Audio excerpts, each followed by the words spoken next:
అందరికీ నమస్కారం. Welcome to icon politics. నమస్కారం బాలకోటి గారు. నమస్తే శ్రేణి గారు. సార్, ఎలా నడుస్తుంది ప్రచారం? రకరకాలుగా ఉన్నాయి అందరు ప్రచారాలు చూస్తుంటే. ఒకరేమో బ్యాండేజ్ బబుల్ అంటారు, ఒకరేమో సి ఉమ్, రిమోట్ అంటారు, ఇంకోరేమో బీబీ రిమోట్ అంటారు, బీ2 రిమోట్ అంటారు, ఇంకోరేమో పద్మనాభ రెడ్డి అంటారు, పేరు మార్చుకుంటా అంటారు, ఉమ్, ఉమ్, ఇంకోరేమో ప్రచారంలో స్టంట్స్ చేస్తారు. కార్ లారీల మీద దూకేసి బాలయ్య బాబు లాంటి వాళ్ళు. ఇంకోరేమో ఆర్ఆర్ ట్యాక్స్ అంటారు, జే ట్యాక్స్ గురించి పట్టించుకోరు. ఇంకోరేమో శుద్ధపప్పు నుంచి గన్నేరు పప్పు అయిపోయారు ఉమ్. ప్రతిపక్షాలకి. ఎలా జరుగుతుంది ప్రచారం? మీ విశ్లేషణ చెప్పండి సార్. ఈ ఎండలో 45 డిగ్రీల ఎండలో ఏపీ ఏమైపోతుంది? ఒక పక్క 45 డిగ్రీల ఎండ, ఇంకో పక్కన ఇంత హాట్ కామెంట్స్, ప్రచారాలు. చెప్పండి, ప్రజలు ఏమైపోతున్నారు? ఏం జరుగుతుంది ప్రస్తుతానికి ఏపీలో? శ్రేణి గారు ధన్యవాదాలు. శ్రేణి గారు, ఈ రోజున మీ అమెరికాలో అర్ధరాత్రి 12 అయింది, నాకు ఆంధ్రప్రదేశ్లో 9 అయింది. అర్ధరాత్రి 12 గంటలకి బాలకోటయ్యతో కూర్చొని ఆంధ్రప్రదేశ్ ఎన్నికల్లో ఏం జరుగుతుంది బాలకోటయ్య గారు? ఒక్కొక్కరు ఒక్కొక్క విధంగా ఉన్నారు. అసలు అక్కడ ప్రజలు దేన్ని ఆశీర్వదిస్తున్నారు? ఎవరికి పట్టం కడతారు? ఎవరిని గెలిపిస్తారు? ఆ రాష్ట్ర దిశ దశని ఏమైనా మార్చుకునే అవకాశం ఉందా లేదా అని అడుగుతున్న మీ జిజ్ఞాసకి, ఆంధ్రప్రదేశ్ పట్ల మీకున్న అభిమానానికి, ఆ ఉత్సాహానికి చాలా ధన్యవాదాలు, కృతజ్ఞతలు. మీ మాత్రపు జిజ్ఞాస, మీ మాత్రపు ఉత్సాహం ఆంధ్రప్రదేశ్లో ఉండాల్సిన రాజకీయ పార్టీలకు ఉంటే చాలా సంతోషపడేవాడిని. ఈ సందర్భంగా మీరు నాకు ఫోన్ చేయగానే ఒక మాట అనుకున్నా. ఒక 3 అంశాలు మీతో ప్రస్తావిద్దామని అనుకున్నా. మీరు అడిగిన దానిలో భాగంగానే రాత్రి 1 గంటకి నేను ప్రజారాజైన అమరావతి గ్రామం అయిన పెద్దపేరిమికి సంబంధించిన పెద్దపేరిమి గ్రామ అమరావతి ఉద్యమ నాయకుడు బాలయ్య గారి ఆకస్మిక మరణానికి సంబంధించిన ఫోటోని వాట్సాప్లో చూశాను. దాదాపు 3 గంటల సేపు నాకు నిద్ర పట్టదు. నాకు కళ్ళమ్మ నీళ్ళు వచ్చింది. ఎందుకంటే అమరావతి ఉద్యమంలో దళిత బహుజన కులాలుగా మమ్మల్ని దగ్గరికి తీసుకున్న వాళ్ళు చాలా తక్కువ. యథార్థమే చెప్పాలి మీకు.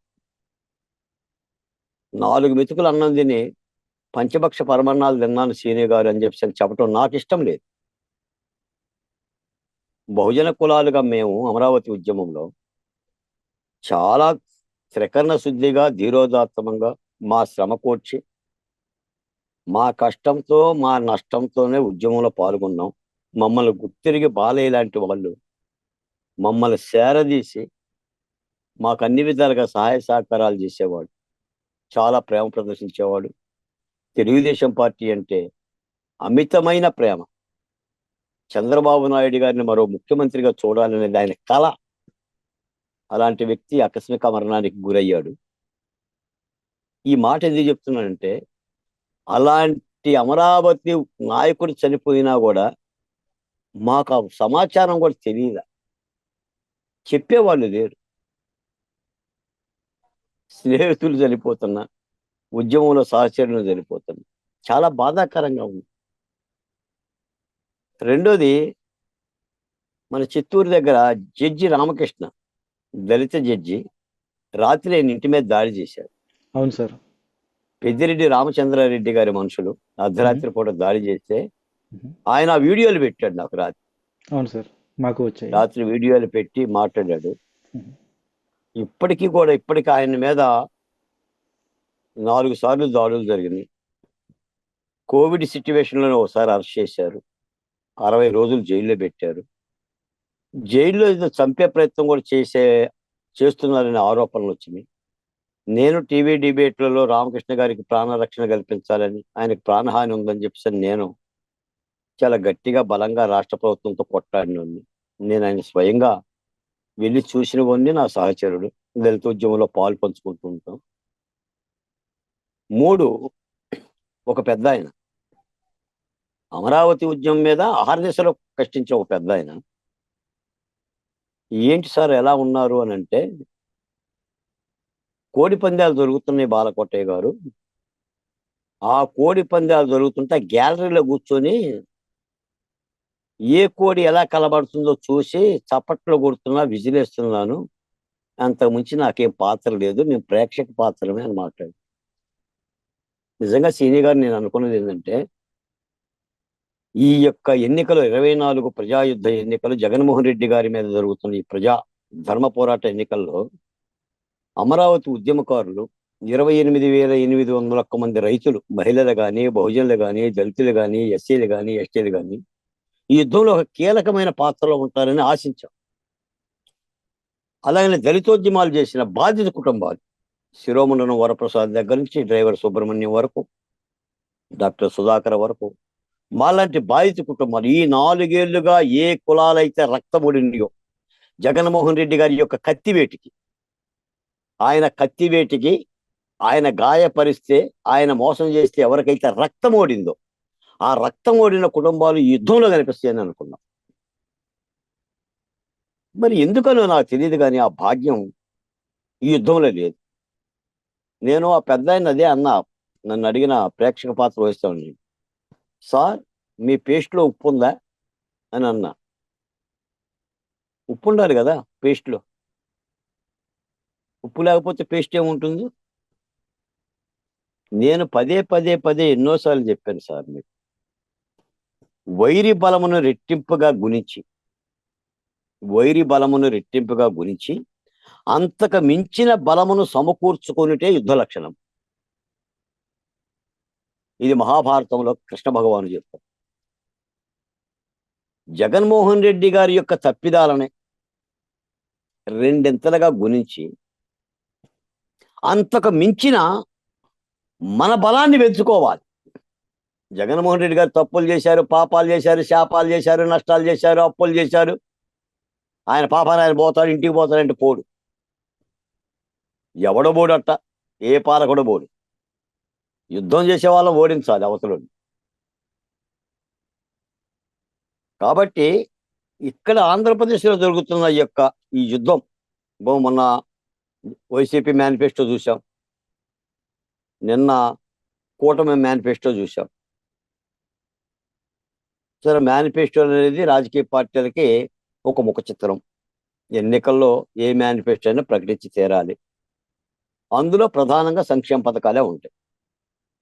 అభివృద్ధి అంశంతో పాటు సంక్షేమ పథకాలు ఉంటాయి. జగన్మోహన్ రెడ్డి గారి మేనిఫెస్టోలో కేవలం సంక్షేమం ఒకటే ఉంది, అంటే అలా పెంచుకుంటూ పోయాడు కొద్దిగా. కూటమి మేనిఫెస్టోలో అభివృద్ధి ప్లస్ సంక్షేమం, ఒక దిశానిర్దేశం, ఒక విజనరీ, రేపు ఎలా చెయ్యాలి అనేది కూడా ఈ కూటమిలో ఉంది. సరే, ఏ మేనిఫెస్టో ఎలా ఉంది, ఏ మేనిఫెస్టోలకు విశ్వసనీయత ఉంది, ఏది బాగుంది ఏమిటి అనటం కంటే ఒక మాటే చెప్తా.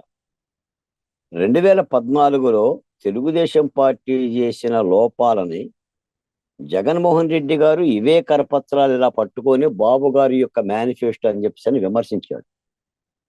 నేను పోలవరం కడతాను అన్నాడు, నేను హోదా తెస్తాను అన్నాడు, నేను నమ్మకమైన పాలన చేస్తాను అన్నాడు. కాబట్టి ఆయనకు అధికారం ఇచ్చారు. మళ్ళీ ఇప్పుడు జగన్మోహన్ రెడ్డి గారు ఏం చేస్తారంటే, మళ్ళీ 2014 మేనిఫెస్టోలో చంద్రబాబు నాయుడు గారు మళ్ళీ అది పట్టుకొని ఇదిగోండి కూటమి మేనిఫెస్టో అని చెప్పి అంటున్నాడు. అంటే ఎన్నిసార్లు చెప్తావు? నిజమే, జగన్మోహన్ రెడ్డి గారు చెప్పినట్టుగా 2014లో చంద్రబాబు నాయుడు గారు లేదా భారతీయ జనతా పార్టీ కూటమి చేసిన మేనిఫెస్టో, వాళ్ళ ఇంప్లిమెంటేషన్, ఏం చేసిన ఆరోపణలు 2019లో చేశారు, పదే పదే జనంలో చెప్పారు. చెప్తే ప్రజలు నమ్మారు, నీకు 151 సీట్లు ఇచ్చారు. ఇప్పుడు నువ్వేం చేశావు? ఇది చెప్పటం మానేసి మళ్ళీ రాజకీయ విమర్శలు చేస్తున్నాడు. ఒక్క మాట అయితే చెప్పాలి సార్, అమ్మ పుట్టిల్లు మేనమామ కెరుక అన్నట్టుగా ఆంధ్రప్రదేశ్ పుట్టిల్లు మాకు అర్థమవుతూనే ఉంది. అర్ధరాత్రి సీని గారు 12 గంటలకి ఐకాన్ పాలిటిక్స్ లో పిలిచి అన్న రాష్ట్రం ఎలా ఉందని అడుగుతున్నారంటేనే రాష్ట్రం ఎలా ఉందో అర్థమవుతుంది. నిద్రపోకుండా ఉన్నామని అర్థం, కాపలా కాస్తున్నామని అర్థం.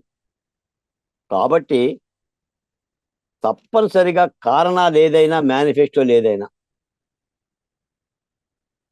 ప్రభుత్వం మారితే రాదు. మా యొక్క ఉద్దేశం అదే, మా పోరాటం అదే. 5 ఏళ్లకు ఒకసారి అంబేద్కర్ ఇచ్చిన ఒక తలరాతను మార్చుకునే ప్రక్రియ ప్రజాస్వామ్యంలో మళ్ళీ రాదు. 5 ఏళ్లకు ఒకసారి ప్రజలందరూ కూడా ఓటు అనే ఆయుధాన్ని వాళ్ళ తలరాతను మార్చుకోవడానికి ప్రజాస్వామ్య ప్రక్రియలో రాజ్యాంగం ప్రసాదించిన హక్కు. ఈ హక్కుని సద్వినియోగం చేసుకోవాలి. మాయ మాటలకో ప్రలోభాలకో, నిన్న ఒక మాట కూడా విన్నా, ఈ మాట కూడా చెప్పాలి. ఒక పెద్ద ఆయన చాలా తప్పు మాట అన్నాడు నాతో. బాలకోటయ్య గారు, జగన్మోహన్ రెడ్డి గారి పుణ్యాన ఆంధ్రప్రదేశ్లో పాము ముంగిసలాగా ఉన్న కమ్మ కాపు కులాలు కలిసినాయి అని అన్నారు. ఆ 2 కులాలు కలిసినాయి బాలకోటయ్య గారు అని అన్నాడు. నాకు అసలు అర్థం కాల, నాకు మైండ్ పోయింది. అసలు అంటే ఈ రోజున మేమేం ఆలోచించాలి? నాలాంటి దళిత బహుజన కులాల యొక్క ప్రతినిధిగా ఈ ఈ ఈ యొక్క ఈ యొక్క ఆలోచనలు కరెక్ట్ కాదు. మరి ఆయన తెలిసి అన్నాడో తెలియకనలేదు అన్నాడో, అవగాహన ఉండి అన్నాడో లేదో కానీ సామాజిక కులాల పట్ల, ఆంధ్రప్రదేశ్ పట్ల పెత్తనం చేద్దామనే వైఖరిలో మాట్లాడితే చాలా కులాలు దూరం అయిపోతాయి. ఈ రోజున నిర్ణయాత్మక శక్తి ఆంధ్రప్రదేశ్లో ఎస్సీ, ఎస్టీ, మైనార్టీలు, తర్వాత బీసీలు. ఈ రోజున మేనిఫెస్టోలో కూడా బాబు షూరిటీ, భవిష్యత్తు గ్యారంటీలో కూడా బీసీలకు చాలా ప్రాధాన్యత ఇచ్చాడు చంద్రబాబు నాయుడు. ఎందుకు ఇచ్చాడు బీసీలకు ప్రాధాన్యత అంటే, అత్యధిక జనాభా కలిగిన బీసీ కులాలు దాదాపు 136 కులాలు ఉన్నాయి కాబట్టి. ఈ రోజున అన్ని కులాలను కూడా దగ్గర తీసుకునే విధంగానే రాజకీయ పార్టీలు ఉండాలి. ఈ మేనిఫెస్టోలో కూటమి పార్టీలు ఆ ప్రయత్నం చేసినాయి. అసలు మేనిఫెస్టో సంగతి తర్వాత సంగతి, ఆంధ్రప్రదేశ్ భవిష్యత్తు మన ముందే ఉంది. ఆఖరికి వీళ్ళు ఎక్కడి వరకు వెళ్ళారంటే, సచివాలయాలు ఉండగా అమరావతి ఎందుకు దండగా అనే పరిస్థితికి వెళ్ళిపోయారు ప్రజాప్రతినిధులు. నిన్న విజయవాడ పార్లమెంట్ అభ్యర్థి కేసీఆర్ నాని గారు అన్న మాట విన్నా. ఆయన అంటాడు, సచివాలయాలు ఉన్నాయి ఇక మండలాల్లో, ఇంకా అమరావతి ఎందుకు, రాజధాని ఎందుకు అన్నాడు. అంత పైశాచికత్వం అయిపోయింది, పైత్యం అయిపోయింది. అంటే ఆంధ్రప్రదేశ్లో 15,004 సచివాలయాలు ఉన్నాయి, 15,004 రాజధానులు ఉండట్టే. రాజధాని దేహానికి గుండెకాయ, రాజధాని ఆర్థిక వన సంపద, అది అక్షయ పాత్ర. నువ్వు అక్షయ పాత్రనే ఏదో కార్యాలయాలుగా ఒక అసెంబ్లీ, ఒక శాసన మండలి, ఒక కోర్టుగా భావిస్తే అట్ట అక్షయ పాత్ర. ప్రతి తోడు కూడా కాల్లో ముళ్ళు గుచ్చుకున్నా, ముక్కులో పొక్కులు వేసినా హైదరాబాద్ ఎందుకు పోతున్నారు? అమెరికా గురించి ఎందుకు మాట్లాడుతున్నాం మనం? బిడ్డలు అమెరికా పోవాలి, అమెరికా చదువుకోవాలి. ఇంకో పెద్ద ఆయన గురించి చెప్తా, ఇంకో పెద్ద ఆయన గురించి ఏముందిలే, పేరే చెప్తా, అందులో ఇబ్బంది ఏముందిలే. కానీ మన ఉపరాష్ట్రపతి వెంకయ్యనాయుడు గారు అంటాడు సభల్లో, గో స్టాండ్ లెర్న్ రిటర్న్. ఆయన అమెరికా గురించి, ఎన్ఆర్ఐల గురించి అంటాడు, మీరు వెళ్ళిపోండి అమెరికా, గో స్టాండ్, అమెరికాలో స్టాండ్ అయిపోండి, లెర్న్ సంపాదించండి, రిటర్న్ ఇక రండి, వచ్చి రాష్ట్రానికి సేవ చేయండి. ఇంకేముంటుంది నీ దగ్గర? 70 సంవత్సరాలు 80 సంవత్సరాలు మిగులుతాయి. ఈ దేశం యొక్క ఆర్థిక సంపద, ఈ దేశం యొక్క మానసిక సంపద, మానవ వనరుల్ని విదేశాలకు పంపించండి అని చెప్పి రాష్ట్రపతి, ఉపరాష్ట్రపతి అంతోడే చెప్తున్నాడు. అది ఈ పరిణతి రాజకీయాలు. ఈ దేశంలో పుట్టిన పౌరుడు ఈ దేశానికో, వాడి ఊరికో, వాడి రాష్ట్రానికో, వాడి సమాజానికో మేలు చేయటం కాకుండా అందరూ వెళ్ళిపోండి, సంపాదించుకోండి, ఉండండి 50 ఏళ్ళు 60 ఏళ్ళు 70 ఏళ్ళు, ఆ సంపాదించుకుని డబ్బులు తీసుకొచ్చేసి స్కూల్లో, పాఠశాల బాయో గొయ్యో దవ్వండి అని చెప్పి చెప్తున్నాడు. ఇగో ఇలా అయిపోయింది పరిస్థితి. నేను మాట్లాడుతా, మీకు సీని గారు, లేచిన దగ్గర నుంచి ఆ పెట్టుబడులను ఆహ్వానిస్తున్నాం, భూముల్ని మేమిస్తాం, కరెంటు మేమిస్తాం, మానవ వనరులు మేమిస్తాం. ఏ పెట్టుబడులను ఆహ్వానిస్తారు? అసలు స్వయంభూ ఏది? ఇక్కడ పెట్టుబడులు, ఈ దేశీయ పెట్టుబడులు అభివృద్ధి చెందాలి, దేశీయ మానవాళి అభివృద్ధి చెందాలి, ఇక్కడ ఉద్యోగాల కల్పన రావాలి, వాడెవడో వస్తాడు, పెట్టుబడులు పెడతాడు, ఉద్యోగాలు ఇస్తాడు. ఏమిస్తాడు? నీ దగ్గర భూమి తీసుకొని, నీ దగ్గర కరెంటు తీసుకొని, నీ దగ్గర సెక్యూరిటీ తీసుకొని, మానవ వనరులు తీసుకొని ఏమి ఇస్తాడు వాడు? వాచ్మెన్ ఉద్యోగాలు ఇస్తాడు. అందుకని ఒక స్పష్టత ఉండాలండి. ఇప్పటికీ కూడా ఉపాధి అవకాశాల కోసం ఇంతంత యుగంలో కూడా, ఇంత టెక్నాలజీ యుగంలో కూడా 24లో కూడా ఉపాధి అవకాశాల కోసం అల్లలాడుతున్నామంటే, ఉపాధి అవకాశాలు లేవు, ఇసుక అమ్ముకునే పరిస్థితికి మనం వస్తున్నామంటే, సాగునీరు ప్రాజెక్టులు ఉన్నా కూడా, కృష్ణా గోదావరి లాంటి జీవనదులు ఉన్నా కూడా ఆ నీటిని ప్రజలకు ఇవ్వలేని పరిస్థితిలో ఉన్నామంటే మరి ప్రభుత్వాల యొక్క విధానంగా చూడాలి. ఏదైనా నేను ఇలా చెప్పుకుంటూ పోతే కొంత సుదీర్ఘమైన విషయమే అవుతుంది. ఏదైనా ఈ రాష్ట్రంలో పరిపాలన మారితేనే రాష్ట్రానికి గతి శృతి ఉంటుంది. తప్పనిసరిగా మేనిఫెస్టోలు ఎలా ఉన్నా సరే. కాబట్టి రాజకీయ పార్టీలు కూడా, ఈ కూటమి పార్టీలు కూడా ఇందాక నేను అన్నట్టుగా వైరి బలాన్ని గుణించండి. ఇప్పటికైనా సరే 20 రోజులు ఉంది ఎన్నికల ప్రక్రియతో, కలుపుకోవాల్సిన శక్తులను కలుపుకోండి, యుద్ధంలో వినియోగించండి. అన్ని బాణాలు కావాలి. ఇది రాజకీయ యుద్ధం. ఒక విధమైన ground level mouth to mouth voice కూడా చాలా భయంకరమైన వాతావరణం కనిపిస్తుంది. నేను అన్ని జిల్లాల్లో మాట్లాడుతున్నా. మనల్ని చూసి మనం సంకలు కొట్టుకోవటం కాదుగా సీని గారు. ఇప్పుడు నేనే తుమ్మి నేనే జీవించుకుంటే సుఖమేమో చెప్పండి. నిజాలను మనం గమనించగలగాలి. మన మన నిజాలను మనం గమనించగలగాలి.